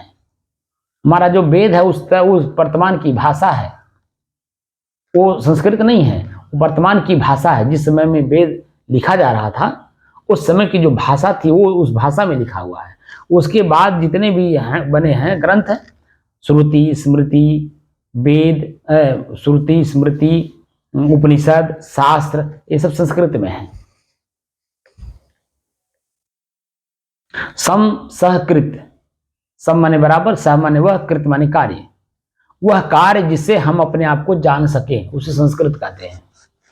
वह कार्य करके, वह कार्य हम करें जिससे हम स्वयं को जान सकें कि मैं कौन हूं, उसे संस्कृत कहते हैं। और संस्कृत का मतलब होता है कि स्वयं को जानने का साधन। और संस्कृत से ही संस्कार मिलता है, और संस्कार से संस्कृति अपने आप मजबूत होती है, और संस्कृति से ही हमारे संस्कार मजबूत होते हैं। यानी दोनों एक दूसरे के पूरक हैं, और दोनों जब पूरक बन जाते हैं तो तीसरा स्वयं का ज्ञान होता है।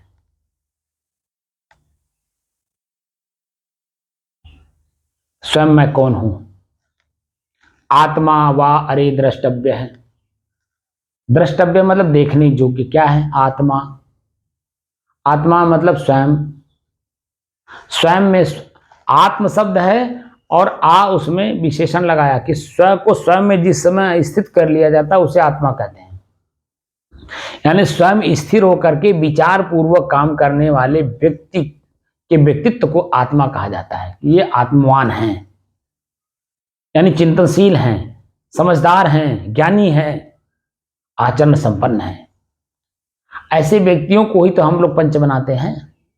पंचायत में किसको बनाते हैं, जो समझदार हो, ज्ञानी हो, जानकार हो, जिनके आचरण में अपना स्वयं का आचरण झलकता हो, उनके चरित्र को देख करके मन भयभीत होता हो।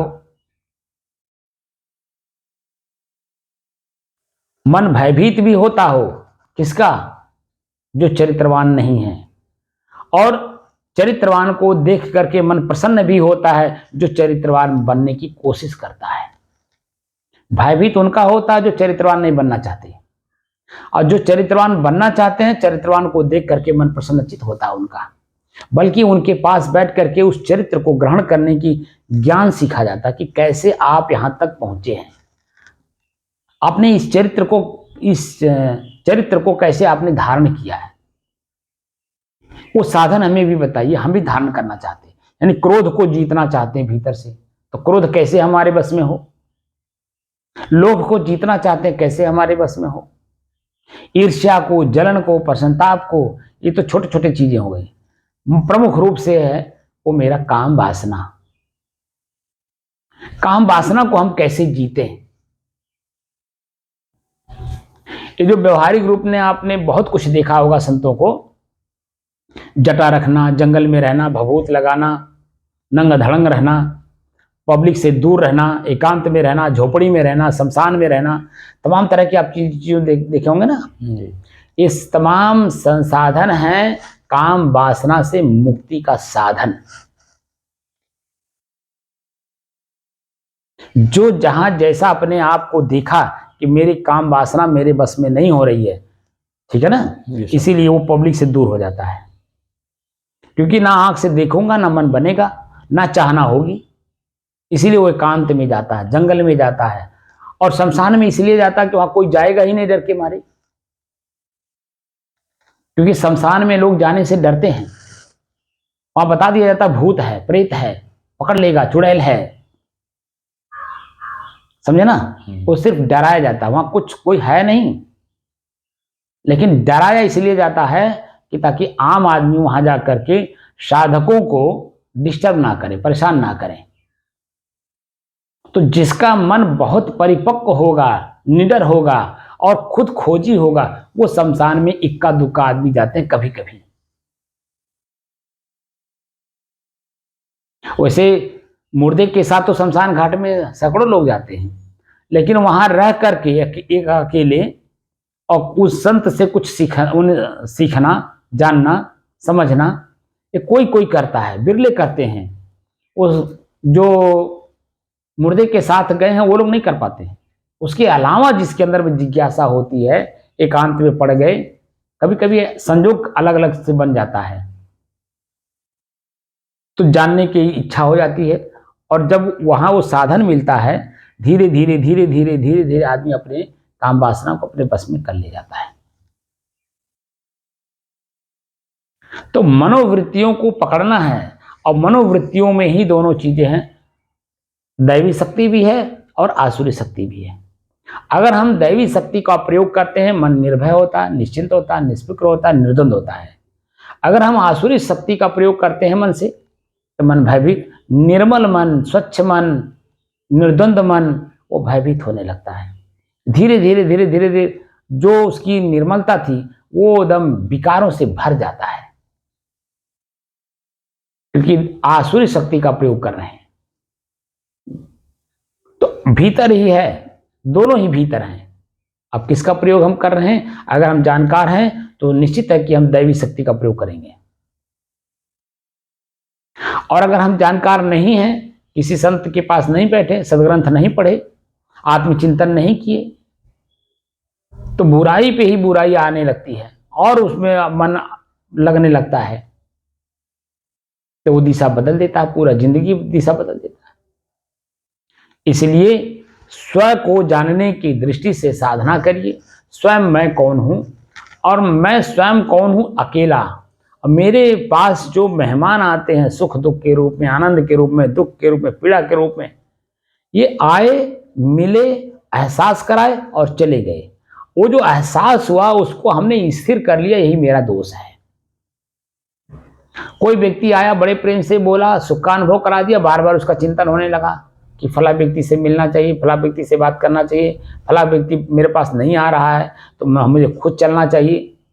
ये जो भावना आती है ये भी आपको एहसास करा के दुख दे के चला गया। कोई व्यक्ति बैठा, शब्द बोला, क्रिया किया तो आपको दुख लगा, पीड़ा लगा, कष्ट लगा, तो आप उसको दुश्मन मान लेते हैं, दुखी, उसका स्मृति नहीं होने देते हैं, ख्याल नहीं होने देते हैं। ख्याल होते ही मन कष्ट में आ जाता है, दुख प्रकट कर देता है। तो ये दोनों ही मेरे मेहमान हैं, इसलिए हम सतर्क रहें, सावधान रहें और अपने आप में स्थिर रहें। इसी स्थिरता को प्राप्त करने के लिए हमने सबसे पहले अपने मन को एकाग्र कराया, स्थिर कराया और शांत कराया। अब खोज हो रही है मैं कौन हूं, तो अब 3 चीजों को मैंने प्रयोग किया है, दृश्य, साधन और मैं। तो दृश्य मेरा श्वास हो गया। अब इसमें क्या क्या मिला, खिंचाव, तनाव, दबाव, खुजली, गर्म, ठंडा, शीतल, गीलापन, सूखापन, जो कुछ भी मिला, नाक के निचले हिस्से पे, ओठ के ऊपरी हिस्से पे और सांस में, हवा में, जो कुछ भी मिला हमने देखा। लेकिन क्या वो मैं हूं? नहीं, वो समय समय से आए और समय समय से फिर चले भी गए। लेकिन क्या मैं अपने आप से अलग हो गया? क्या मैं आगे अलग हो जाऊंगा? इसलिए ये जो मेहमान आते हैं इसमें अपने आप को ना सुख प्रकट करिए ना दुख प्रकट करिए, एकदम सामान्य बने रहिए, स्थिर रहिए और चेतना में रहिए। कौन व्यक्ति आ रहा है, किस तरह का भाषा बोल रहा है, या उसके बॉडी लैंग्वेज क्या कह रहे हैं, उसकी क्रियाएं क्या कह रही हैं, उसमें एकदम शांत रहिए। वो 1 घंटा, 2 घंटा, 4 घंटा, 1 दिन, 2 दिन, 4 दिन, 10 दिन, महीना दिन या 1 साल या 1 जीवन, इतना तो रहेगा, इसके बाद तो नहीं रहेगा ना। अपने आप को हमेशा स्थिर रखिए पूरे जीवन तक, यानी जब तक हम शरीर में हैं हम अपने आप को स्थिर रखें। प्रकृति में बदलाव को खाली देखें, उसको भोगें नहीं, सिर्फ देखें, दृष्टा बनकर, साक्षी बनकर, अलग बनकर। तो जो दृश्य आ रहा है सामने, उसमें क्या क्रिया हो रही है, हमें किस तरह का प्रभाव हमारे ऊपर डालना चाहता है, हमें किस तरह से प्रभाव डाल करके दुखी सुखी बनाना चाहता है, जो कि ना मैं दुख हूं, ना मैं सुख हूं, ना मैं ये दृश्य हूं, ना ये क्रिया हूं, मैं तो एक रस हूं, स्थिर हूं।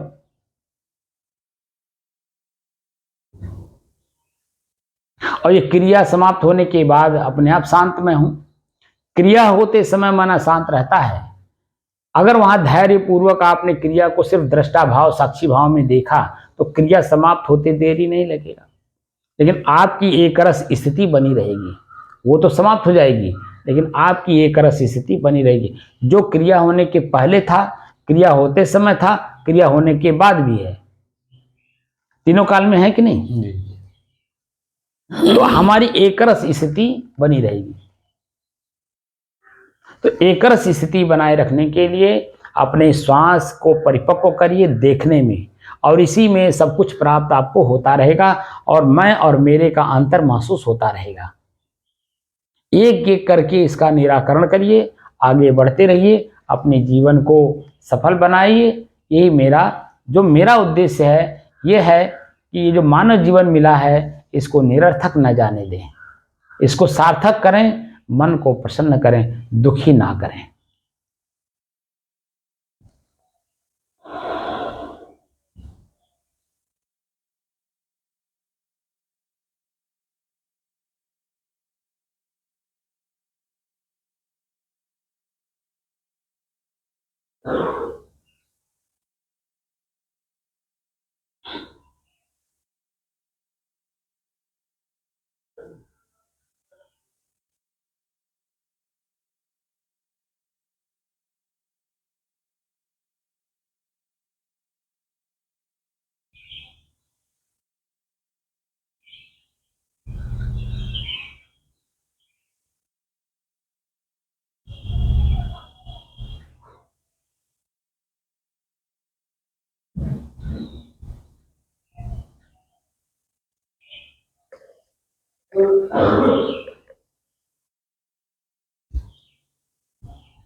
बंद कर दीजिए।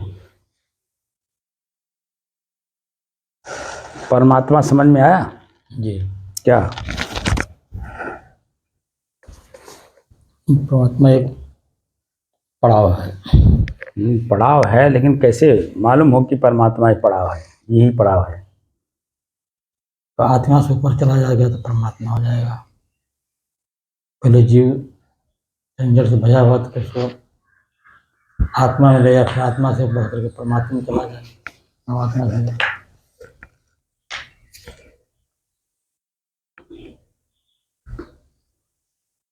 सब कुछ स्वयं है। उसको व्यवहारिक पक्ष बताइए। जैसे सरलता से रहा जाए। जैसे एक समस्या आपके सामने आया, क्या समस्या आया? आपका अपना नाती आया और कहा कि जब दादाजी मुझे 200 रुपया चाहिए। जैसे नाती ने कहा कि दादाजी मुझे 200 रुपया चाहिए, आपको एक समस्या लगती है। अब मन तरह तरह का प्रश्न उसमें खड़ा करता है, क्या करोगे, कहाँ खर्चा करोगे, क्यों पैसा चाहिए, मेरे पास नहीं है, तमाम मन में प्रश्न उठने लगता है। ये आपका अपना ही मन आपको पीड़ित करने का तरीका ढूंढता है, लेकिन बिना प्रश्न किए दे दिया जाए। जिस समय मन में प्रश्न होता है उसको अनुभव करिए, हमारे ही मन में कष्ट हो रहा है, पीड़ा हो रहा है, हम देना नहीं चाहते हैं, ठीक है, तो हम क्या ले रहे हैं, पीड़ा। तो परमात्मा कहाँ हुए, जी पीड़ा ले रहे हैं ना, जी। तो दुख ले रहे हैं। और जैसे ही बिना प्रश्न किए हमने उसको दे दिया, जी। क्योंकि हमें मालूम है कि वो गलत जगह, पहली बात तो बिना आवश्यकता के मांगेगा नहीं, ये मुझे मालूम है, क्योंकि इसको उसके स्वभाव को हम देख रहे हैं, आज से नहीं बचपन से देख रहे हैं। तो बिना प्रश्न किए आपने उन्हें दे दिया, जैसे उसने तो प्रश्न किया ही, उसकी जिज्ञासा प्रकट किया, और आपने बिना प्रश्न किए ही दे दिया, तो वो उसके अंदर में जो प्रसन्नता होगी, वो प्रसन्नता आपके अंदर में ट्रांसफर हो जाएगी जी, कि दादाजी आज बिना प्रश्न किए कैसे हमें दे दिए। एक तो उसके अंदर खुद प्रश्न उठेगा, और दूसरे जन्म में जैसे ही आपने दे दिया और बिना प्रश्न किए दे दिया, तो आप देखेंगे कि जब वो काम करके लौटेगा, जिस काम के लिए पैसा लिया है, और आ करके आपको बताएगा दादाजी आपने मेरा काम आज बड़े टाइम से कर दिया और मेरा काम हो गया, वो आके बताता है, तो आपका मन प्रसन्न होता है जी, गदगद होता है। उस समय उस क्षण की जो मानसिक स्थिति होती है उसे कहते हैं परमात्मा। परम माने श्रेष्ठ, आत्मा माने स्वयं, ठीक है कि नहीं जी। उस समय की जो स्थिति मन की बनती है वो है परमात्मा।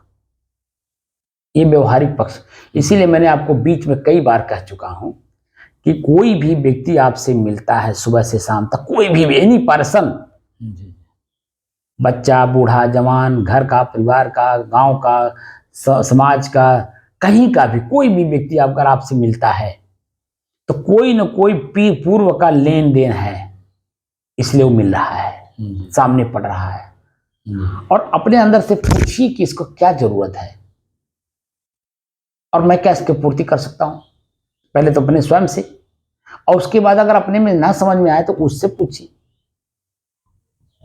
तो वो बताएगा, और जैसे बताएगा आप उसकी पूर्ति कर देंगे। तो वो जो उस समय उस क्षण का जो आपकी मन की स्थिति बनेगी, प्रसन्नता का, आनंद का, सुख का, वही एक एक रुपया है। वही रुपया जो है धीरे धीरे एक एक रुपया 100, एक एक पैसा 1 रुपया बनाता है, एक एक रुपया 100 रुपया बनाता है, और 100 रुपया 1000, लाख, करोड़ बनाता है। आप समझे? तो जो हम प्रतिदिन करते हैं, प्रतिक्षण करते हैं, उसमें हम जब देख के कहते हैं तो हमारे मन की स्थिति बदलती है। तो पहले वाली जो मन की स्थिति है, पीड़ा, दुख, कष्ट, जो कुछ भी अनुभव हो रहा होगा, उसमें और क्रिया होने के बाद में तुलनात्मक अध्ययन करिए, अपने आप आपका चित्त, मन प्रसन्न रहेगा और गलती नहीं होने देगा, उस पर सतर्क रहेंगे। ये हमारी व्यवहारिक शैली है। अब व्यवहार से ही हम परमार्थ की ओर जाते हैं। अब व्यवहार किया ही जाता है, खर्च किया ही जाता है, ताकि जो है हमें मिलेगा नहीं, और न मिलना ही जो हमारे अंदर में भाव रहता है वो परमार्थ बनाता है। परम माने श्रेष्ठ, अर्थ माने प्रयोजन। तो अर्थ, परम यानी श्रेष्ठ प्रयोजन हमारा क्या है? स्वयं को स्वयं में जानना, समझना, और स्वयं को स्वयं में स्थित करना। तो जो प्रसन्नता है वह आपको अपनी तरफ ले जाने में सहयोग करता है, लेकिन जो दुख है वो अपने से और भटकाता है और पीड़ित करता है। समझे नहीं आप? इसीलिए मैं कहा था जो कुछ भी सामने आए उसको तुरंत प्रसन्न मुद्रा में कर डालिए। कहीं सारा भी आ रहा हो तो भी, जैसे मैं अपने कहीं भी कोई भी चीजें मेरे दिमाग में बात आती है, हम तुरंत उस काम को कर देते हैं। जैसे मैं एक बार मेहदावल गया था, वहां एक मिश्रा जी हैं, उधर से मैं लौट रहा था तो रास्ते में उनका घर है, तो मैंने देखा कि वहां सजावट हो रहा है, तो मेरे मन में आया कि कोई शादी है लगता है, और तो ऐसा कुछ कर नहीं सकते, न यज्ञ कर सकते हैं न भंडारा कर सकते हैं, लेकिन कोई फंक्शन है, क्या है जाने। मैं उनके घर पहुंच गया, पता चला कि मेरी लड़की का शादी है परसों, लड़की का शादी है परसों। तो मैंने कहा कि आपने मुझे याद नहीं किया, वो तो मैंने देख लिया, आंख ने देखा, मन ने प्रश्न किया, और प्रश्न का उत्तर ढूंढने के लिए मैं आपके पास आ गया। और जो मुझे करना था, जो कि मेरे पास पैसे ज्यादा रहते नहीं है, वो मेरे पास सिर्फ 500 रुपये उस समय था मेरे जेब में। अब मेहदावल से मुझे यहाँ आना है, मन में शंका भी था कि कहीं टायर पंचर ना हो जाए, कहीं गाड़ी खराब ना हो जाए, या कोई और कोई कारण ना बन जाए। सब कुछ को त्याग करके मैंने वहीं पे तुरंत उनके हाथ में पकड़ा दिया, ठीक है ये मेरे तरफ से बेटी के लिए। वो मन प्रसन्न है तभी तो उसका जिक्र कर रहा हूं, वो क्रिया हुई है तभी तो मन व्यक्त कर रहा है वाणी के द्वारा। अगर वो क्रिया मैं ना किया होता, देख के भी अनदेखा कर दिया होता, तो कहां बोलता? क्या इतने गर्ज के साथ मैं बोलता? आत्मविश्वास के साथ बोलता? नहीं बोल पाता, आवाज ही नहीं निकलती। यही क्रिया मैं आपको लोगों को चाहता हूं कि आप लोग भी इसका प्रयोग करिए। देखिए जो मैं प्रयोग कर रहा हूं मैं वही बोल रहा हूं, मैं ज्यादा कुछ नहीं बोलता, जो प्रयोग करता हूं बोलता हूं, और उससे जो मुझे हमारी आत्म प्रसन्नता मिलती है, सुख मिलता है, वो मैं जिक्र करता हूं। और उसी से देखिए मेरा मन प्रसन्न है एकदम। मैं किसी को कुछ नहीं समझता, क्योंकि मैं जो करके देखता हूं वही मैं बोलता हूं, तो उसके आगे एक शब्द भी नहीं बोलता। जैसे मैंने कहा ना, एक समझदार व्यक्ति जिम्मेदार व्यक्ति से मिला मैं, जैसे चर्चा किया तैसे उनको नींद आने लगी, तो मैंने उनको बता दिया कि नींद कहाँ आती है, माँ के गोद में, संत माँ होते हैं। तो जिक्र किया कि नहीं किया? वो प्रयोग किया हुआ, जो आंख से देखा हुआ, कान से सुना हुआ, मुंह से बोला हुआ, प्रत्यक्ष जो दर्शन है वो मैं बोला।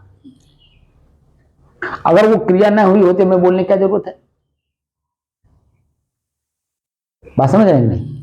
तो इसलिए मन प्रसन्नता वाली कार्य करिए। जो कुछ भी हमने पहले से भर रखा है, या किसी का भी मेरे पास स्टोर है, उसको खाली कर दीजिए, खाली कर दीजिए, खाली। जितने खाली करेंगे उतना हम अपने तक जाने में सहयोग मिलता रहेगा। खाली नहीं करेंगे, उसी को भरे रहेंगे, तो चित्तवृत्तियां बार बार उसी पे जाती हैं। मन जो है वो बार बार उसी पे जाता है। इसीलिए खाली करिए, जितना खाली करेंगे उतना ही आपके लिए फायदेमंद है। साहेब।